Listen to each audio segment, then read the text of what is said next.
For The Last of Us Part 2, we're hoping to create a story that makes a commentary about the cycle of violence and how acts can beget other acts and show all the different aspects that could come out of it. Not necessarily good or bad, just the different consequences of one's actions. I'm gonna find, and I'm gonna kill every last one of them.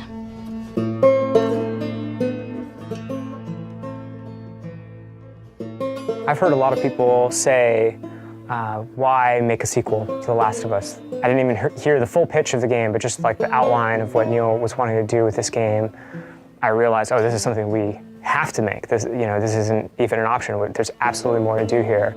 There's always the fear that, when you made something great and you're gonna go back to it, you're gonna mess it up. You're gonna mess what made it so special. The test for us was like, can we come up with a story that could, one, stand on its own and be meaningful and have weight, the same kind of feeling we had when we came up on the story for the first one. But also now, because it's part 2, it has to be additive. It has to take the first one into consideration, that if you played both, then you get like a bigger narrative. The thing that Neil really cared about, that the studio really cared about, is honoring Ellie and Joel specifically, and their journey as characters. What is the honest next steps that they would take? What are the truest moves that we could see them do? The Last of Us 2 expands on the first game, both in the relationship between Ellie and Joel, the relationships that we see Ellie having, and just the greater world that we're in, and we see more of it.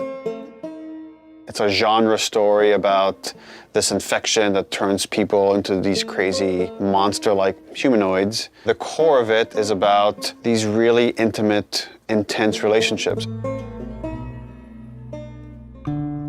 At the start of the game, Ellie is 19. She is living in a safe, secure community. We're coming in, 25 years after the outbreak. And you, as Ellie, live in Jackson, which is this kind of somewhat tranquil town in this really messed up reality. She has real community now. She has people who love and care for her, willing to sacrifice for her. Joel is also very settled down. He's now part of a town. He's no longer a smuggler.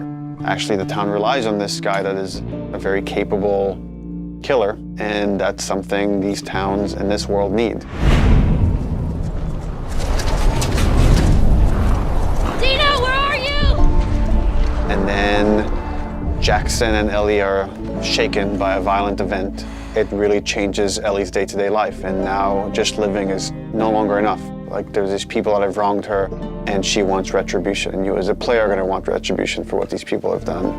And then you go off on this journey that leads you to Seattle, where now you're like stuck in the city that has these warring factions, and they're both fighting over the spoils of Seattle, and you're stuck there in the middle looking for this very specific group that has wronged you.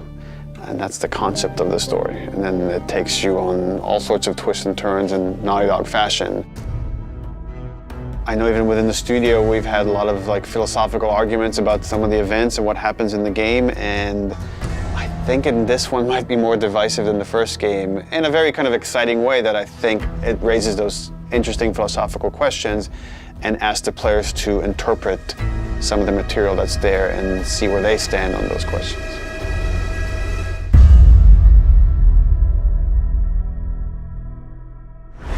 PlayStation